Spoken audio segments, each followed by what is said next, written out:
자, 메리 크리스마스! 메리 크리스마스! 할렐루야. 여러분, 메리 크리스마스가 맞습니까? 정말 즐거운 크리스마스가 맞습니까? 적어도 주님 안에서 이 메리 크리스마스라는 이 단어를 쓸 수 있는 것은 바로 주님 안에서 구속함을 받은 저와 여러분들인 줄로 믿습니다. 이 크리스마스가 되면은 솔직히 여러분들 무엇이 생각나세요? 저는 이제 크리스마스 하면 항상 생각나는 게 맥컬리 컬킨과 함께 있었던 나홀로 지배와 제가 어렸을 때 저희 어머님하고 아버님이 이제 산타가 되셔서 물론 이제 복장을 하신 건 아니에요. 옛날에 그 한 2층 무슨 그런 데 좀 살고 있었던 데가 있었어요. 전 지금도 생각나는 게 갑자기 밖에서 뭐가 털썩 하는 소리가 들리는 거예요.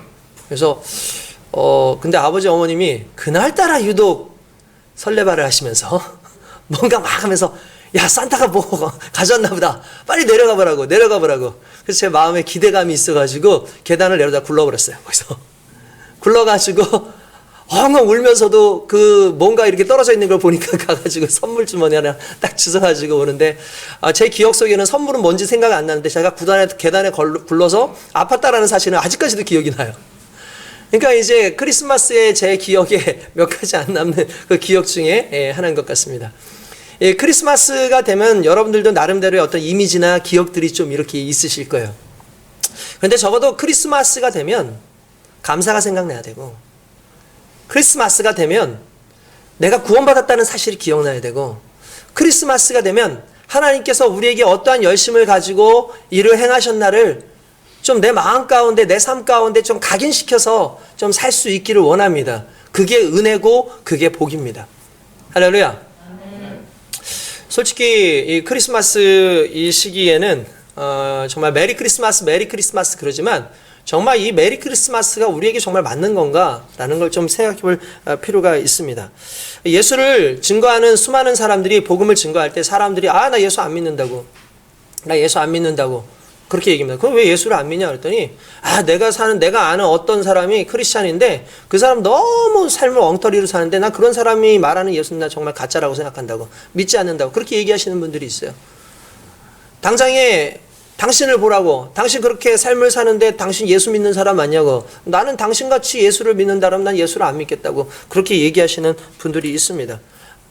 정말 우리가 예수를 믿으면서도 제대로 예수를 드러내지 못하는 것이 어떻게 보면 부끄럽게 예수님을 세상 사람들로 하여금 받아들이지 못하도록 믿지 못하도록 하는 그런 상황이 될 수 있을 거라는 생각을 해봅니다. 그런가 하면은 한편으로는 왜 우리가 그렇게 살아갈까? 왜 그렇게 사람들로 하여금 예수를 증거하는 삶으로 살지 못할까? 그러면 예수님에 대한 정보를 우리가 잘못 가지고 있어요. 그러니까 예수님을 믿기는 믿는데 우리가 예수님을 제대로 알고 믿지 못하고 있기 때문에 그렇다는 거예요. 내가 만약에 정말 예수님을 제대로 알고 있고 내가 예수님이 어떤 분인지 알 뿐만 아니라 그분의 내게 요청하신 그 삶에 대해서 정확하게 깨닫고 있다면 우리는 우리의 삶에 있어서 세상 사람들이 욕할 만한 것이 아니라 오히려 세상 사람들을 변화시키고 그들로 하여금 하나님께 영광을 돌리는 삶을 살게 할 줄로 믿습니다. 그래서 무엇보다도 가장 중요한 건 내가 예수를 제대로 알아야 된다는 사실이에요. 다른 사람이 중요한 게 아닙니다. 저 사람 예수 믿었으면 좋겠네. 저 사람 예수 믿었으면 좋겠네가 아니라 내가 먼저 예수를 제대로 믿는 것이 가장 중요한 사실이에요. 여러분 우리가 잘 아는 내용 여러분 예수님께서 제자들을 불러서 그런 말씀하지 않습니까? 야 세상 사람들이 나를 뭐라고 하더냐? 라고 물어보지 않습니까? 그때 그들이 얘기합니다. 예수님을요 세례 요한이라고도 얘기하고요. 어떤 사람들은 엘리야라고도 하고 어떤 사람은 선지야 예레미야라고 그렇게 이야기를 합니다. 그렇게 사람들이 이야기합니다. 라고 하니까 예수님께서 다시 물어보세요. 그럼 너희는 나를 누구라고 하느냐? 라고 물어보셨어요. 그때 베드로가 그 유명한 주는 그리스도시요 살아계신 하나님의 아들이십니다. 라고 고백하는 그 순간에 예수님께서 너무나 기뻐하시고 너무나 행복하셨다는 것. 우리는 이 내용을 정말 잘 알고 있습니다. 여러분 예수님께서 기뻐하셨던 초점이 사람들이 예수님을 엘리야라고 하던데요. 사람들이 예수님을요 요한이라고 하던데요. 사람들이 예수님을요 예레미야라고 하던데요가 아니었어요. 예수님께서 기뻐하시는 건 뭐였냐면 베드로의 고백 너는 나를 누구라고 얘기하니? 이럴 때 주는 그리스도시고 살아계신 하나님의 아들입니다라고 할 때 그때 기뻐하셨다라는 거죠. 다른 말로 하자면 다른 사람들이 말하는 신앙의 노선을 내가 기뻐하는 것이 아니고 다른 사람들이 평가하는 나를 기뻐하는 것이 아니라 적어도 내 제자로 살아가고 나와 함께 있는 네가 나를 어떻게 아느냐가 내 기쁨의 중요한 주제야 라고 말씀하시는 거죠. 그렇기 때문에 가장 중요한 것은 오늘 저와 여러분들이 만나는 그 주님이 누구인지, 우리가 고백하는 그 주님이 어떤 분인지를 내가 경험하고 제대로 알고 고백할 때 그때 진정한 크리스마스의 의미처럼 하나님께 그리스도 예수의 탄생하심이 정말 기쁨으로 주님께 전달되어지는 귀한 은혜가 나타나게 될 줄 믿습니다. 할렐루야. 내가 믿는 주님, 이게 너무나 중요해요. 내가 믿는 주님. 여러분, 성서학자들 가운데 그런 사람이 있습니다. 성경에 대해서 평가를 할 때 이렇게 평가를 하는 거예요.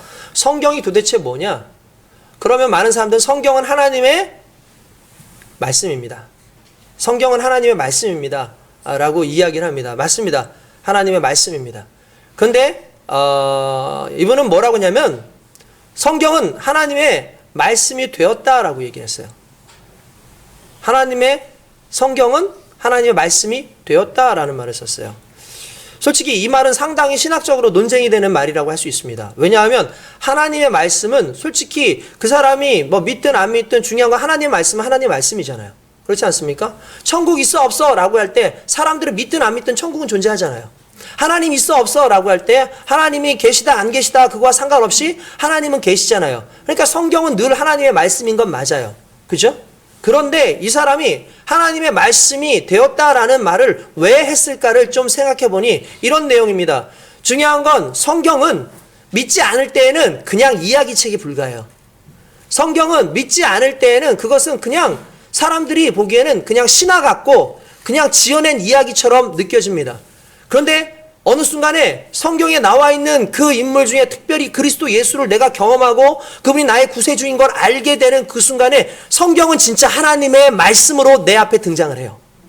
이 말은 무슨 말이냐면 똑같은 크리스마스지만 많은 사람들에게서 크리스마스는 메리 크리스마스가 아니에요. 실은 메리 크리스마스라고 말할 수 있는 사람들은 그 오신 예수님을 통해서 구원받은 백성들만 메리 크리스마스라고 말할 수 있다는 거예요. 왜 그렇습니까? 실은 주님께서 이 땅에 오신 목적은 두 가지예요. 하나는 우리를 구원하시는 것이지만 또 안타깝게 하나는 이 땅을 심판하시는 겁니다.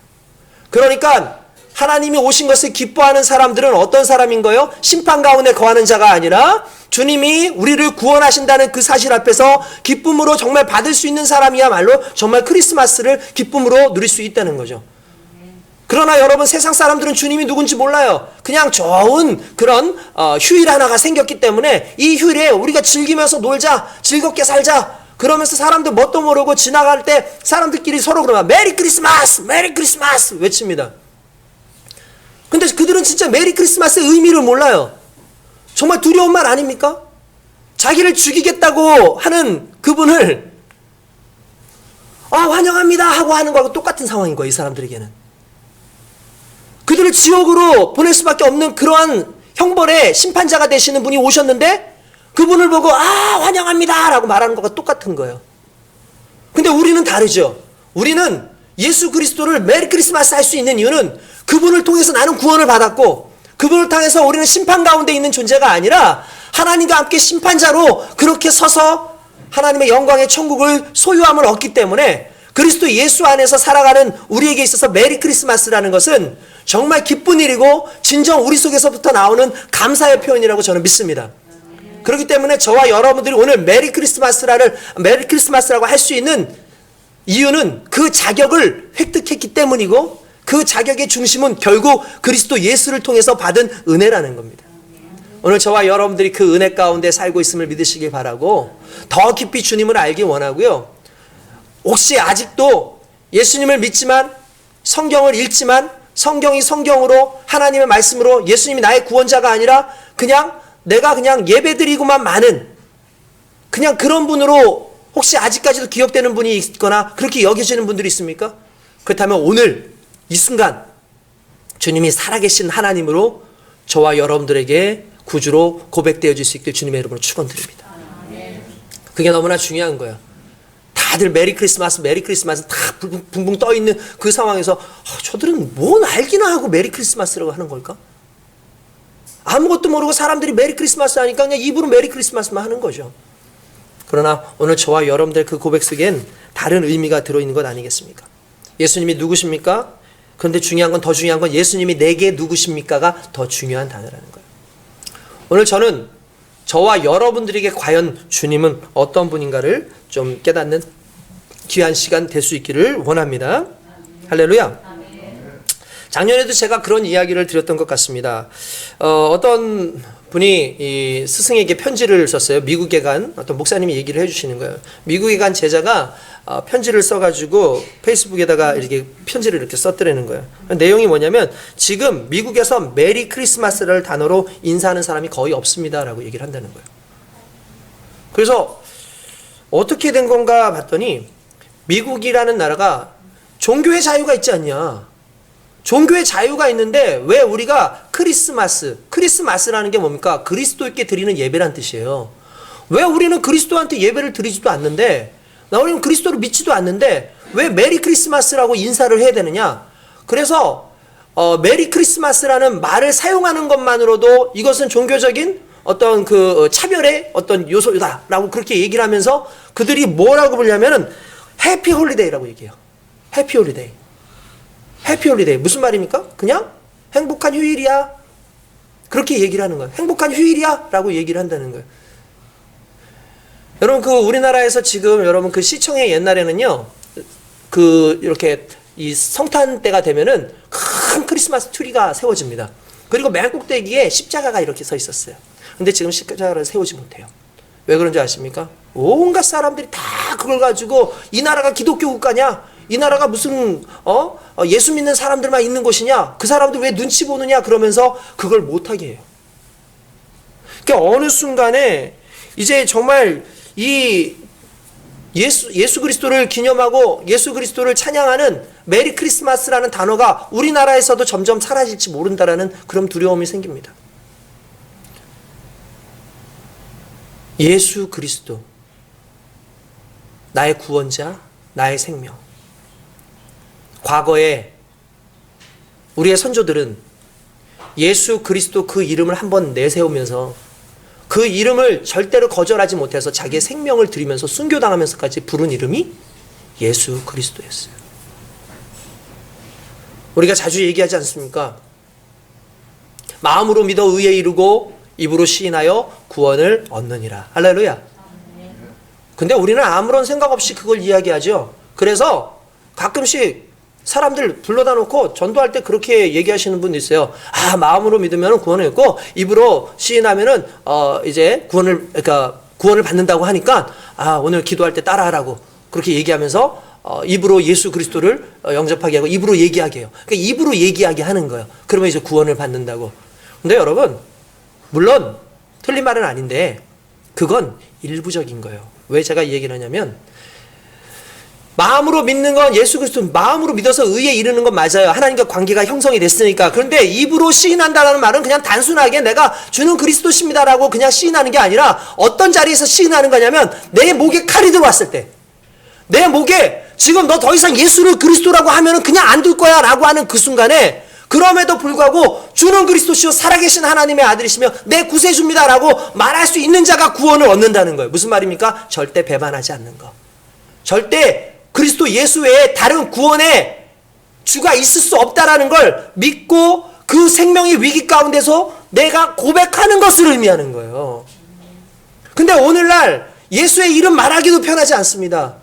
옛날에는 정말 크리스마스 되면 온 나라가 어쨌든 간에 믿든 믿지 않든 간에 예수 그리스도의 이름이 막 울려 퍼졌는데 지금은 그냥 그런 것만으로도 상당히 사람들이 혐오적으로 바라보는 어떠한 그런 시대를 살아가고 있는 것이 결국은 예수 믿고 있는 우리들 스스로에게도 세상 가운데서 그리스도 예수를 제대로 알지 못하고 있기 때문에 그런 거예요. 제대로 증거하지 못하기 때문이에요. 그분 앞에 우리도 목숨 걸 생각이 없기 때문에 그렇다는 거예요. 우리 주님은 하나님이신데 그 하나님은 정말 질적으로 당신하고 비교도 안 되는 창조주가 질적으로 비교도 안 되는 그 피조물로 오셔서 그것도 마국간에 오셔서 가장 천한 자로 가장 나약한 자로 그리고 가장 큰 형벌로 이 세상에 오셔가지고 돌아가셔서 당신의 모든 걸 주셨음에도 불구하고 우리는 그 주님 말하는 것도 부끄럽고 우리는 그 주님 앞에 내 인생 거는 것도 부끄러워서 하고 살아가는 그 안타까운 인생을 오늘 살아가고 있는데, 이런 우리가 지나가면서 어떻게 메리 크리스마스를 얘기할 수 있겠고, 이렇게 살아가는 우리가 어떻게 세상 사람들한테 그리스도를 당당하게 목숨 걸고 전할 수가 있겠습니까? 오늘 저와 여러분들이 확실히 알아야 될 것은, 주님은 우리의 생명이고, 주님은 우리가 목숨을 걸어도 가치가 있는 그런 가장 위대한 하나님의 아들일 뿐만 아니라 나의 구원자임을 여러분들 스스로가 다시 경험하고 믿고 살아갈 수 있길 주님의 이름으로 축원드립니다. 정말 안타까운 때를 살아가고 있는 거죠. 그러니까 여러분, 성탄절을 우리가 주님을 그냥 성탄절을 보고 그냥 예배나 행사로 그냥 끝나는 게 아니었으면 좋겠어요. 적어도 예수님이 오신 날이면 적어도 예수님을 좀 알아야 되지 않겠습니까? 그냥 변죽은 다 울려놓고 정작 그 안에 누가 있는지도 모르는 상황이 되는 거죠. 여러분도 아시겠지만 이제 돌잔치 가잖아요. 돌잔치 가면은 돌잔치 한참 하다 보면 애는 없어져 있어요. 아시죠? 왜냐면 애는 자꾸 우니까 이렇게 다독거려가지고 재워가지고 저 안에다 넣어놓고 이제 어른들끼리 막 좋아하고 어디가 막 술 마시고 서로 막 얘기하고 막 대화를 해요. 그러니까 어느 순간 돌잔치에 애가 없어졌어요. 그나마 그야말로 하이라이트 그 돌잡이 할 때나 애가 나타나지, 돌잔치 할 때 애는 어디 있는지도 모르는 그런 상황인데, 저희가 지금 그런 상황이라고 생각이 돼요.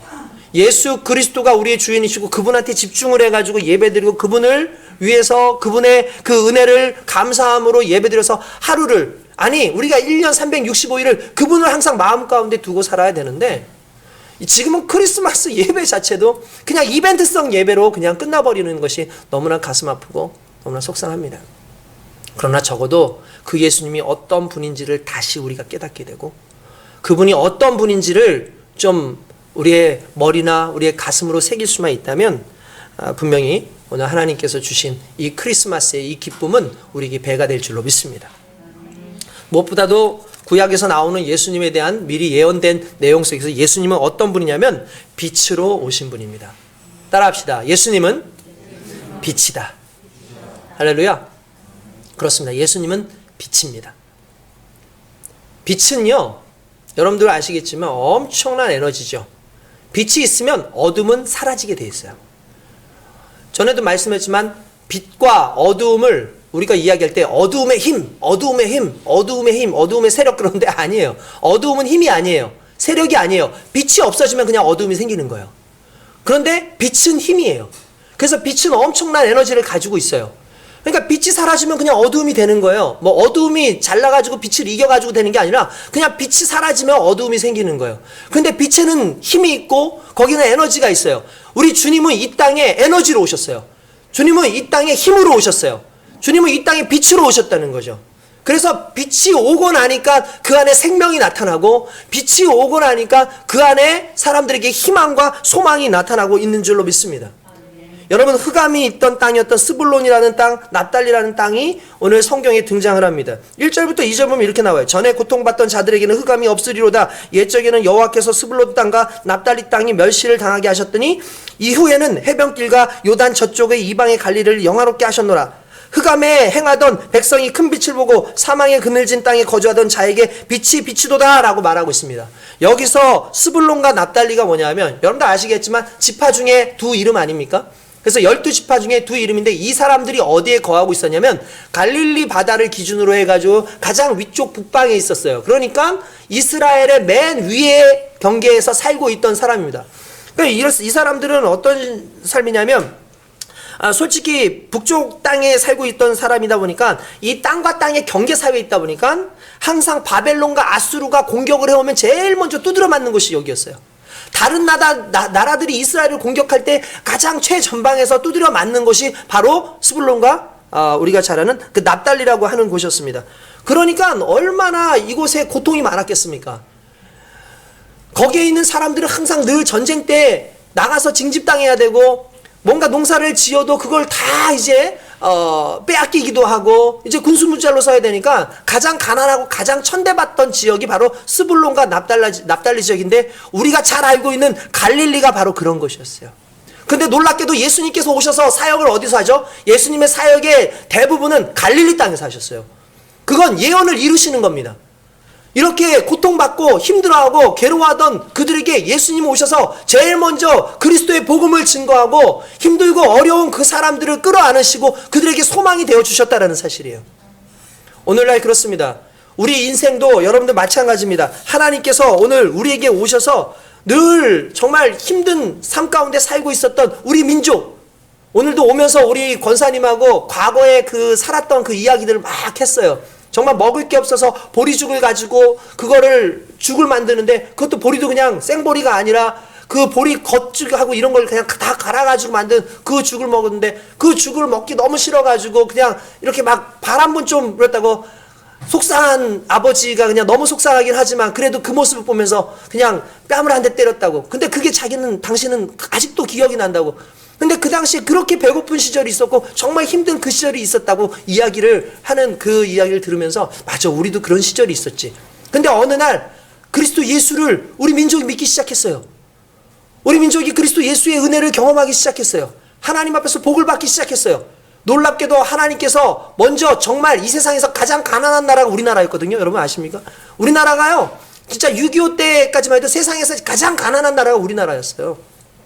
그 가장 가난한 나라에 그리스도의 빛이 오고 하나님의 영광이 임하고 난 다음부터 정말 수많은 사람들이 소망을 얻기 시작하고, 그 소망의 빛이 하나님께서는 영적으로도 살려주지만 육적으로도 환경적으로도 복을 주셔서 지금 우리가 이렇게 살 수 있는 겁니다. 그것은 마치 스불론과 납달리가 항상 그렇게 폐허된 곳이었지만 결국 그리스도 예수께서 오셔서 그곳을 변화시키시고 그곳에 제일 먼저 소망을 주셨던 것과 같은 그러한 현상들이 실은 오늘날 우리에게도 있다는 걸 저와 여러분들이 알기를 원합니다. 그리고 그분은 우리에게 참 빛이 되셔서 빛으로서 모든 것을 비춰주시고 바른 길을 인도해 주시고 천국으로 인도하시는 귀한 은혜 속에서 살게 하시고, 그리고 우리에게 말씀하시죠. 너희도 빛이다. 너희도 소금이다. 그러니까 빛으로 소금으로 맛을 내며 빛을 내며 살라고 그렇게 말씀하고 있는 줄 믿습니다. 오늘 저와 여러분들이 그 빛으로 오신 그 예수님을 늘 기뻐하시길 바라고 그 주님 앞에서 소망으로 살아가기 주님의 이름으로 축원드립니다. 뿐만 우리 주님은 기쁨을 주시기 위해서 우리에게 오신 분입니다. 우리가 성탄 찬양을 하거나 성탄 말씀 보면은 항상 누가복음 2장 10절 말씀을 외우듯이 하지 않습니까? 천사가 이르되 무서워하지 말라. 보라, 내가 온 백성에 비칠 큰 기쁨의 좋은 소식을 너에게 전하노라 라고 말씀하셨습니다. 여러분, 이 기쁨의 좋은 소식을 누구에게 전해주셨을까요? 하나님의 자녀들이에요. 여러분, 우리가 복음 그러지 않습니까? 복음이 해석하면 무슨 뜻이죠? 복된 소리란 뜻이에요. 복된 소리. 복된 소리란 뜻이에요. 그러니까 우리가 복된 소식, 복음 그러는데 여러분 생각해 보십시오. 한번 생각해 봐야 돼요. 왜? 복음이래. 기쁜 소식이래. 그러면 기쁜 소식이 뭘까요? 여러분들에게 그리스도 예수가 진짜 복음 맞습니까? 왜 제가 이 얘기를 하냐면 다들 상황에 따라서 복음이 달라요. 재수하고 삼수하고 사수하는 사람들에게 복음은 뭘까요? 야, 너 합격했대요. 그렇지 않습니까? 병에 들어가지고 암병에 걸려가지고 너무나 힘들어가지고 죽을 수밖에 없는 그런 상황이 있는 사람들에게 복음은 뭘까요? 그건 야, 너 치료 다 됐대. 가난한 자에게 복음은 뭘까요? 야, 너 이번에 부자 됐대. 너 이번에 돈이 생겼어. 너 유산 받았어. 이런 말들이 그들에게 복음 아니겠습니까? 솔직히 여러분 복음 하지만 내가 받는 복음이 무엇인지를 생각해 볼 필요가 있어요. 여러분들이 가지고 있는 복음은 뭐예요? 혹시 돈 버는 거예요? 여러분들이 가지고 있는 복음이라는 게 건강한 거예요? 좋은 사람 만나서 좋은 곳에 결혼해서 그러면서 떵떵거리면서 사는 게 혹시 여러분들에게 복음은 아닙니까? 적어도 우리에게 있는 큰 기쁨의 좋은 소식은 중간에 증발할 것이 아니라 일시적인 것이 아니라 영원히 우리에게 허락되어질 바로 그리스도 예수 안에서 내가 죽음 가운데 정말 영원한 지옥 형벌로 떨어지는 인생이 아니라 하나님의 자녀가 되어서 하나님의 자녀로서 영원한 천국을 소유하고 이 땅에서 하나님의 자녀의 자부심을 가지고 살아갈 수 있다라는 그 소식이 저와 여러분들에게 기쁨이고 복된 소식인 줄 믿습니다. 십자가의 사건이 바로 그 복음인 거예요. 십자가를 통해서 우리는 그 복음을 경험하고 있는 거예요. 그러니까 우리 주님께서 기쁨을 주시러 오셨다라는 건 결국 우리의 죽음의 문제, 죄의 문제를 해결하기 위해 오셨다라는 걸 의미하는 겁니다. 그러니까 이걸 내 마음의 모토로 삼고 이것이 내 중심에 있지 않고선 늘 항상 예수님은 변방이고, 늘 복음이라는 것은 내가 어쩌다가 좀 돈 들어오고 좀 뭐 잘 되면 헤헤거리면서 일시적인 그런 것일 수밖에 없는 거죠. 그렇기 때문에 오늘 그리스도 예수께서는 이렇게 말씀하시는 겁니다. 내가 너희에게 진정한 복음이야. 내가 너희의 모든 삶에 있어서 가장 핵심이 되어지고 그 핵심을 통해서 너희가 생명을 얻게 되었다라고 말씀하시고 있는 줄 믿습니다. 성탄은 믿는 주의 백성을 위한 기쁨 소식입니다. 아까 전에 말씀드렸죠. 누구나 다 성경이 아니라고. 누구나 다 복음이 아니라고. 누구나 다 메리 크리스마스가 아니라고. 누가? 하나님의 자녀인 사람들. 그리스도의 백성들이 바로 그 은혜를 얻게 되는 줄 믿습니다. 그렇게 주님께서는 우리에게 기쁨을 주시게 오셨어요. 오늘 본문 3절에도 그렇게 나옵니다. 주께서 이 나라를 창성하게 하시고 그 즐거움을 더하게 하셨으므로 추수하는 즐거움과 탈취물을 나눌 때의 즐거움 같이 그들이 주 앞에서 즐거워하노니. 할렐루야. 우리에게 즐거움을 주시게 오셨어요. 오늘 같은 코로나 시대에 솔직히 상황을 보면 참 막막하지 않습니까? 기쁨 찾기가 쉽지가 않습니다. 웃을 일이 별로 없습니다. 그런데 세상의 환경을 보면 웃을 일이 없는데, 오늘 성탄 이 예배를 드리면서 와, 주님이 나를 사랑하시는구나, 주님이 나를 구원하시는구나, 야, 우리 주님께서 나를 산에서 이 자리에 불러주셔서 하나님의 자녀로 삼아주셨구나라는 그것이 너무나 기쁘고 감사해서, 다른 상대적인 감사가 아니라 절대적인 하나님과의 그 관계 속에서의 감사가 나올 수 있는 것, 이게 주님께서 이 땅에 오신 이유고, 그 즐거움을 만약에 누리고 있다면 진짜 저와 여러분들은 복된 사람입니다. 그 고백이 저와 여러분들의 입술 속에서 날 수 있길 주님의 이름으로 축원드립니다. 그뿐만이 아닙니다. 오늘 주님께서는 이렇게 말씀을 하십니다. 예수님 당신의 이름을 가지고 표현을 하세요. 6절 보니까 이렇게 나옵니다. 이는 한 아이가 우리에게 낳고 한 아들을 우리에게 주신 바 되었는데 그의 어깨에 정사를 메었고 그의 이름은 기묘자라, 모사라, 전능하신 하나님이라, 영존하신 아버지라, 평강의 왕이라 할 것임이라. 할렐루야. 아멘. 우리 주님은 그런 분이래요. 일단 우리 주님은요, 어깨에 정사를 메었대요. 그 말은 무슨 말이냐면 통치자라는 의미예요. 우리 주님은 이 땅의 통치자일 뿐 아니라 저와 여러분들의 통치자입니다. 자꾸 우리는 통치의 개념을 엉뚱한 것에서 자꾸 보려고 하는데, 통치는 간단해요. 주권이 예수님께 있다라는 걸 말하는 거예요. 그게 통치예요. 통치라는 건 다른 것이 아닙니다. 주권이 예수님께 있다라는 거예요. 그러니까 우리로 하여금 예수님의 나라 삼아 주신 거예요. 하나님의 나라 삼아 주신 거예요. 옆에 있는 사람들하고 이렇게 얘기합시다. 나는 하나님의 나라입니다. 시작. 나는 하나님의 나라입니다. 나는 하나님의 나라입니다. 할렐루야. 그래서 제가 종종 여러분들한테 자, 우리 하나님의 나라를 확장합시다. 하나님의 나라를 확장합시다 라는 말은 주님께 지배받는, 주님께 통치받는 사람으로 주님께로 이렇게 이끌어가자라는 의미예요. 그러니까 하나님의 나라는 결국 이 땅이 하나님의 나라가 아니라 저와 여러분들이 하나님의 나라인 거예요. 그러니까 저와 여러분들을 통치하시는 하나님이 결국 정사를 어깨에 메신 바로 우리의 왕이시라는 거죠. 그 하나님을 뭐라고 표현하면 그는 기묘자요 모사라 라고 얘기합니다. 기묘자라는 말은 무슨 말이냐면 그냥 원더풀이라는 뜻이에요. 원더풀. 놀랍다. 놀라운 분이다. 이 놀랍다라는 말을 좀 더 쉽게 얘기하면 너무나 위대하고 신비해서 우리가 다 이해할 수 없고 다 설명할 수 없는 분이다 라는 뜻이에요. 그러니까 예수님은 어떤 분이라고요? 너무나 위대하고 신비하셔서 우리가 다 이해할 수 없고 다 설명할 수 없는 분. 혹시 여기에 하나님을 설명할 수 있는 분 있습니까? 정확하게 예수님을 설명할 수 있는 분 있으세요? 쉽지 않아요. 왜냐하면 우리가 알고 있는 하나님은 그 이상으로 크셔요.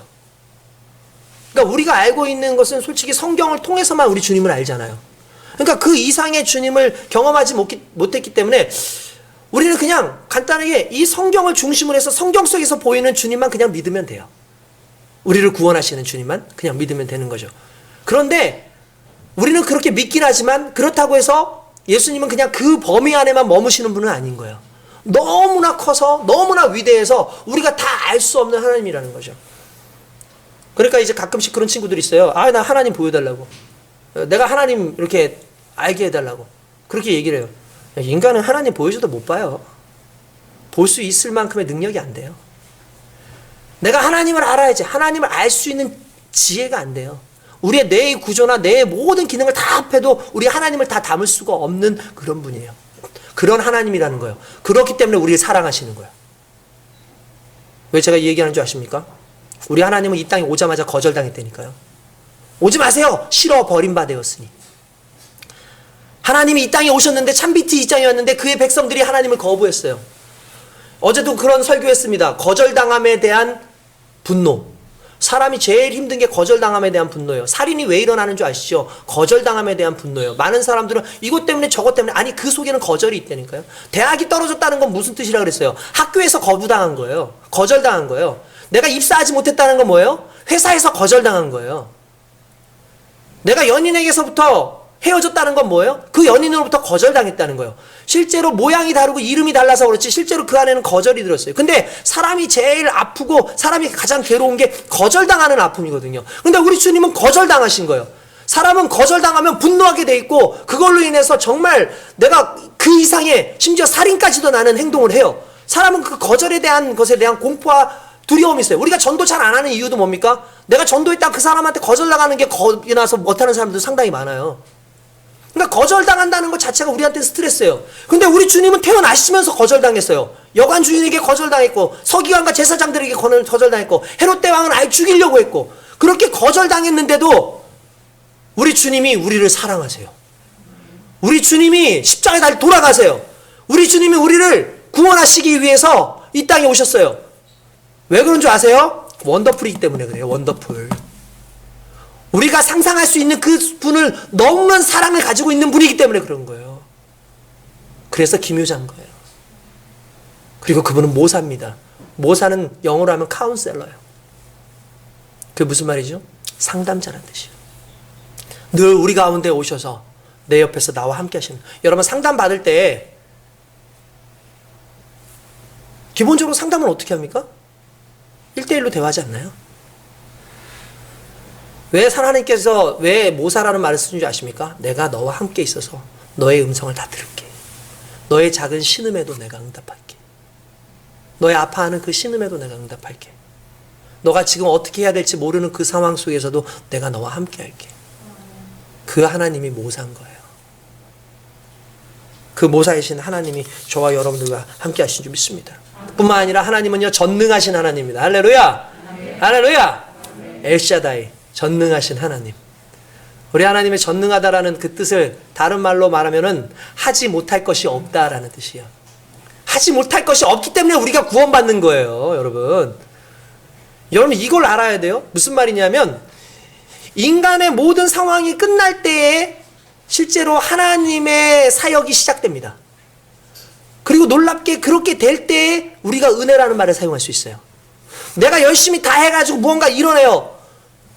그리고 난 다음에 하나님 은혜입니다 라고 말은 해요 우리가. 근데 내 속으로 내가 다 했는데 뭐 내가 열심히 다 했는데 뭐 이렇게 얘기해요. 근데 내가 아무것도 할 수 있는 상황이 아니에요. 더 이상 나에게는 아무런 능력이 없어요. 그러면 그제서야 만약에 무언가 이루어지면 이건 전적으로 하나님의 은혜입니다 라고 얘기하죠. 근데 그게 언제 가능하냐 하면 전능하신 하나님을 경험할 때 가능해요. 최근에 저희가 창세기를 하고 있습니다. 창세기를 가지고 성경 공부를 이제 수요 예배, 금요 예배 때 하고 있는데 창세기에 보면 아브라함이 나와요. 아브라함에게 하나님께서 그렇게 말씀하십니다. 야, 내가 너에게 복을 줄게. 특별히 두 가지 큰 복을 주셨어요. 하나는 자녀에 대한 복이고 또 하나는 땅에 대한 복입니다. 이 복을 주시겠다고 얘기를 합니다. 그런데 그 복을 주시기까지 한 25년이 걸렸어요. 그러다 보니까 아브라함이 스스로가 지칩니다. 근데 왜 하나님께서는 25년을 기다리셨을까? 갑자기 그렇게 얘기해요. 하나님 저한테 약속하셨잖아요. 자녀 주신다고. 근데 앞만 봐도요, 제가 자녀를 낳을 수 있을 것 같지가 않아요. 그러니까 하나님, 제가 보니까 같이 저하고 있었던 제 몸종 중에 엘리에셀이라고 하는 사람이 있는데 이 사람을 하나님의 자녀로 삼아주셔서 이 사람을 통해서 대를 잇게 하면 되겠습니다 라고 하니까 하나님이 너? 라고 얘기해요. 아니야. 그는 네 속에서부터 나온 자녀 아니잖아 라고 얘기합니다. 나름대로 하나님께서 주신 그 약속이지만 중요한 건 본인이 그냥 하나님을 도와주려고 했던 거예요. 그런데 하나님께서 나름대로 은혜를 또 주셔서 누가 태어나냐면 이스마엘이 태어났어요. 이스마엘이 태어난 다음에 그가 나이가 들어서 한 열 몇 살 정도 됐죠? 한 16 정도? 14살 정도 된 것 같아요. 그때 하나님께서 갑자기 다시 아브라함한테 나타나가지고 내가 너에게 자녀를 줄 거야 라고 얘기를 합니다. 아니 이스마엘 자녀 있는데요? 아니 너하고 사라를 통해서 자녀를 줄 거야 라고 얘기해요. 그러니까 그때 아브라함이 웃어요. 웃으면서 뭐래? 하나님 저 100세입니다. 100세. 우리 와이프는요 경수도 끊어져가지고 아이를 낳을 수 있는 존재가 아니에요. 웃었어요. 그러니까 하나님께서 너 웃어? 너 웃었으니까 네 아들은 이삭이 될 거야. 이삭이라는 게 웃었다는 뜻이지만 실은 그 웃음은 즐거움이라는 뜻을 가지고 있어요. 너 반드시 즐거움을 얻게 될 거야 라고 얘기하죠. 근데 아니 하나님 그러지 마시고요. 그냥 이스마엘에게서 그냥 자손이 나게 해주세요. 이스마엘은 내 핏줄 아닙니까? 비록 사라는 아니지만 사라의 몸종에다 하가를 통해서 태어난 자녀니까 그 이스마엘 통해서 그냥 하나님께서 하셔도 되지 않겠습니까? 그러니까 아니 애초에 너하고 사라에게 약속을 했으니까 난 반드시 그렇게 할 거야 라고 말씀하시죠. 근데 아브라함은 스스로를 보니까 저 100세가 넘었다고요. 안 된다고요. 사라도 안 된다고요. 그냥 그렇게 하시라고요. 우리 그렇게 쌩떼 쓴다니까요. 우리가 그렇게 쌩떼써요. 여러분 우리의 특징이 뭔지 아십니까? 믿을 수 있는 영역만큼만 믿어요.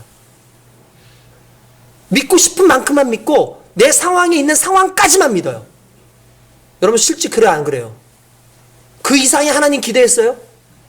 아 하나님 이 지역의 이 상황이 이렇게 되고요. 우리 가정의 상황이 이렇게 되고요. 이 상황인데 제가 암만 봐도 이 상황을 넘을 수 있지 못할 것 같아요. 이게 맥시멈인 것 같습니다. 하나님 이거 사용해 주시죠 라고 말하고 있지만 하나님께서 아니라고.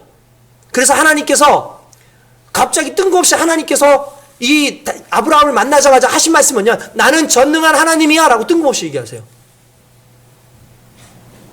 왜 그런 얘기를 하신 줄 아십니까? 그때 아브라함은 스스로 끝났다고 생각했고 사라도 끝났다고 생각했는데 전능하시다는 뜻은 하지 못할 것이 없는 이란 뜻이에요. 내가 하지 못할 것이 없는 하나님인 걸 너희한테 보여줄게. 난 정말 좋아. 난 실은 이 시간을 기다렸어. 왜냐하면 너희의 생각과 너희의 육신의 모든 꿈이 사라지는 그 순간 그때부터 내가 시작이야. 생각지도 못했는데 말 그대로 사라가 아이를 갖고 태어난 아이가 바로 이삭이죠. 그리고 거기서부터 이스라엘이 시작되는 것 아니겠습니까? 결국 전능하신 하나님은 인생이 다 끝났을 때 우리에게 주시기 때문에 그게 은혜인 거예요. 오늘 하나님께서 전능하신 하나님이라고 말씀하신 이유가 뭡니까? 이제 더 이상 인간에겐 소망이 없어요. 우리에겐 아무런 소망이 없어서 기대할 만한 어떤 가치도 없어요. 그런데 중요한 건 하나님께서 전능하신 하나님으로서 그리스도 예수를 이 땅에 보내주셨다는 건 오직 그리스도 예수만이 유일한 우리의 소망이고 그분이 우리의 구원의 놀라운 역사이기 때문인 줄 믿으시길 주님의 이름으로 축원드립니다. 우리는 가끔씩 그러잖아요. 전능하신 하나님이다. 아이고 하나님의 아들이지 왜 자꾸 전능하신 하나님이라 그래요. 우리가 착각하는 것 중에 하나가 뭐냐면 이런 게 있어요. 동양 사상은 아버지와 아들은 형격하게 분리가 돼 있어요. 그죠? 그래서 예전에 생각납니다. 저희 형민이 이름에 민자가 들어간단 말이에요. 근데 그 형민이라고 지었더니 누가 그런 얘기를 하는 거야. 아이고 시숙 중에 그러니까 시숙이 아니죠. 그 사촌이죠. 저 오촌 삼촌이에요. 오촌 삼촌의 이름이 승민이에요. 그런데 어떻게 이름자에 같이 민자를 넣을 수 있냐고 누가 그러더라고요. 근데 저는 신경 안 써서 그냥 민자를 넣었어요. 뜻도 달랐기 때문에. 그러니까 우리나라가 그런 나라예요. 아버지 이름 물려 쓰는 사람 보셨어요? 없죠? 왜냐하면 아버지와 아들이 다르고 어떤 아들도 아버지를 뛰어넘을 수 없다고 생각하기 때문에 그래요. 근데 서양은 찰스 1세, 찰스 2세 그냥 아버지 이름을 그냥 넣어요. 여러분 그렇지 않습니까? 우리가 잘 아는 그 요나 할 때 바요나, 바디메오라는 뜻 자체가 뭐냐면 디메오의 아들이란 뜻이에요. 그러니까 바디메오가 디메오의 아들이란 뜻이에요. 벤이라고 하는 단어가 들어가잖아요. 벤어도 훌의 아들이란 뜻이에요. 그러니까 오히려 자기 아버지나 자기 조상들의 이름을 그냥 갖다 써요. 그 말은 무슨 말이냐면 동일시되는 거예요. 그러니까 성경 속에서 나오는 예수님을 전능하신 하나님이야 라고 말하는 건 아버지와 아들이 같다는 거예요. 그래서 성경에 나를 본 자는 아버지를 받느니라 라고 말씀하시는 이유가 아버지와 아들이 같은 개념인 거예요. 같은 능력으로 오셨다는 거예요. 그래서 오늘 저와 여러분들이 알아야 되는 것은 우리 예수님을요 마치 아버지보다 조금은 대단하지만 조금은 약간 낮은 분처럼 생각하지 말라고요. 전능하신 하나님이시고 동등됨을 가지고 계시고 우리에게 역사하시는 좋으신 하나님이고, 우리의 인생이 끝날 그쯤에, 더 이상 나에게 아무런 소망이 없다고 생각할 그쯤에, 포기해야 된다고 생각하는 그때부터 시작하셔서 우리에게 은혜로 다가오시는 분이라는 걸 믿으시기 주님의 이름으로 축원드립니다. 뿐만 아니라 예수님은 영존하신 하나님이래요. 영존이라는 게 뭡니까? 영원히 존재하시는, 그래서 우리에게 영생을 줄 수 있는 거예요. 영존하신 하나님이기 때문에 우리에게 영생을 줄 수 있는 거예요. 왜냐하면 그분은 영생하시기 때문에. 왜 우리가 주님 안에 있어야 되는 줄 아십니까? 내가 주님 안에 있을 때에만 주님이 영원한 그 생명이 우리에게 흘러오는 거예요. 우리가 주님을 벗어나는 순간 그 영생은 사라져요. 근데 우리가 주님 안에 있는 순간에 그 영원한 생명이 우리 속에 계속 오는 거예요. 그렇기 때문에 우리가 주님 안에 있어야 되는 거예요. 할렐루야. 그래서 주님이 영존하신다라는 그 의미를 우리에게 주는 거예요. 야, 너희 조상들 봐라. 다 죽었지. 다 그렇게 흙으로 돌아갔지. 그러나 너희가 나와 함께 있으면, 너희가 그리스도와 함께 있으면 너희는 영원한 생명으로 살 수 있어. 그것이 육신을 의미하는 것은 아니진 건 다 아시겠지만, 영원한 천국에서 하나님과 함께 하나님의 생명을 유지하면서 같이 살아가는 놀라운 은혜가 그리스도 예수 안에 거하는 자에게 있는 줄 주님의 이름으로 믿으시기 주님의 이름으로 축원드립니다. 뿐만 아니라 아버지라고 자꾸 하시는 이유가 뭘까요? 우리에게 있어서 아버지는 일단 생명을 공급하시고, 두 번째 우리의 보호자가 되고, 또 우리에게 필요한 것을 공급하시는 분이죠. 그 아버지가 우리 하나님이라는 걸 믿으시기 바라고, 그분이 또 우리 그리스도 예수의 이름으로 우리에게 오셨다는 걸 믿으시길 주님의 이름으로 축원드립니다. 마지막으로 우리 예수님은요, 평강의 왕입니다. 할렐루야. 평강의 왕이래요. 지극히 높은 곳에서 하나님께 영광이요 땅에서는 기쁨을 입은 사람들 중에 평화로다. 할렐루야. 여러분, 평강이라는 게 뭘까요? 많은 사람들이 평강, 조용한 거, 부드러운 거, 평화로운 거, 싸우지 않는 거라고 생각하잖아요. 그냥 이렇게 생각하시면 돼요. 관계 회복. 따라합시다. 평강은 관계 회복이다. 평강은 관계 회복이에요. 예전엔 내가 그리 하나님을 대적하면서 살았어요. 예전엔 하나님을 모르고 살았어요. 예전에는 하나님의 편이 아니라 사단의 편에 서가지고 하나님을 대적하는 존재였어요. 근데 예수님이 오시면서 그 모든 상황이 끝나버렸어요. 하나님과의 관계가 회복돼 버렸어요. 그게 진정한 평화인 거예요. 오늘 그 평화를 주님께서 주신 줄 믿습니다. 이 평화는 사람이 줄 수 있는 평강이 아니에요. 오직 그리스도 예수께서 그분을 통해서만 얻을 수 있는 평화인 줄 믿습니다. 전에 한번 말씀드렸잖아요. 평화로 가는 길은 없다. 평화가 길이다. 이걸 좀 바꿔서 말했으면 좋겠어요. 평화를 줄 수 있는 존재는 없다. 예수님이 평화다. 예수님이 있을 때에만 관계가 회복되고, 예수님을 통해서 나를 자녀 삼으시고 친구 삼으시는 그 하나님의 은혜를 경험하게 될 줄로 믿습니다. 그런 주님을 경험해야지. 그런 주님으로 알아야지. 그래야지 세상 사람들한테 예수님을 증거해도 그런 분이야. 좋으신 하나님이야. 영존하신 하나님이고 전능하신 하나님이야. 기묘자야. 그래서 우리가 싫다고 거절해도 끊임없이 우리에게 다가와서 우리를 안으시는 좋으신 하나님이야. 내가 신음소리에 힘들어하는 걸 알기 때문에 나와 함께 고난당하시고 나와 함께 아파하시고 내 옆에서 함께 하시는 우리 좋으신 하나님이야.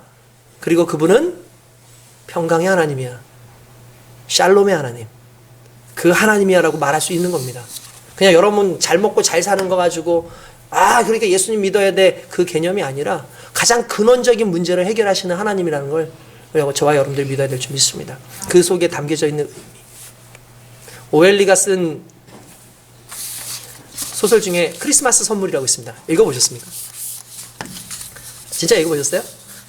진짜 재밌고 감동적인 이야기인데, 거기 보면 그 두 사람이 나옵니다. 짐이라고 하는 사람이 나오고 델라라고 하는 여인이 나옵니다. 부부입니다. 근데 이 짐이라고 하는 사람은 옛날 때부터 할아버지한테 물려받은 거 있었는데, 그게 뭐냐면은 좋은 시계예요. 시계 하나를 이렇게 가지고 있었어요. 근데 이제 줄은 없어요. 그냥 시계만 이렇게 있는 거예요. 그걸 갑옷처럼 그렇게 여기고 있었습니다. 그리고 아내 델라는 다른 것보다 머리가 아주 길었어요. 그 머리가 너무나 아름다운 거야. 크리스마스가 다가옵니다. 그러니까 서로에게 선물을 해주고 싶어요. 그래서 델라는 생각합니다. 우리 남편에게 시계줄을 사줬으면 좋겠다. 네, 이 시계줄을 한번 사려고 한번 돈을 좀 모아봐야겠다. 돈을 벌려고 열심히 합니다. 그리고 이 짐은 우리 와이프의 그 머리가 너무 길고 이쁜데, 근데 머리가 항상 헝클어져 있어가지고 정말 정갈한 머리를 보기가 쉽지 않은 거예요. 그래서 장식이 달린 예쁜 그런 빗을 사주고 싶은 거예요. 근데 그 당시만 해도 잘 사는 사람들이 아니었기 때문에 이 빚을 사는 것도 쉽지 않고 시계줄을 사는 것도 쉽지가 않은 거죠. 돈을 모은다고 모아봤는데 그걸 살 수 있는 상황이 아닌 거예요. 근데 어떻게 해서든지 중요한 건 이 사람들이 결국은 시계줄도 사고 이 빚도 사왔어요. 그리고 서로에게 선물을 이렇게 줍니다. 여보, 이거 받아. 여보, 이거 받아. 아, 그래서 뭔데? 하고 열어봤는데 하나는 너무 이쁜 빛이고 하나는 빛이고 하나는 이제 시계줄이에요. 근데 갑자기 두 사람이 눈물을 흘리기 시작합니다.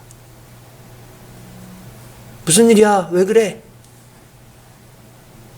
아내가 보자기를 했는데 머리가 짧아요. 머리를 잘라서 그걸 팔아서 그 돈으로 시계줄을 샀어요. 남편이 울면서 이렇게 얘기합니다. 여보, 이 시계줄은 나한테 더 이상 필요가 없어요. 왜냐하면 내가 그 시계를 팔아서 당신의 빚을 샀어요. 한동안 말이 없이 서로가 바라보고 있다가 울지만 그러나 서로 끌어안고 웃으면서 끝납니다. 정말 해주고 싶어가지고 자기가 가지고 있었던 가장 아끼는 것들, 상대방이 생각했던 정말 보호해주고 싶고 그걸 갖고 주고 싶었던 그건데 오히려 그걸 팔아서 했는데 너무나 허망한 결과 같지만 실은 두 사람은 그 안에서 사랑을 발견하죠. 실은 사랑을 선물했던 거예요. 가장 값진 걸 선물했던 거예요. 물질적인 게 아니라 사라지지 않는 걸 선물했다는 거죠. 저도 그 내용을 보면서 마음이 뭉클뭉클해지는 그런 경험들이 있었습니다.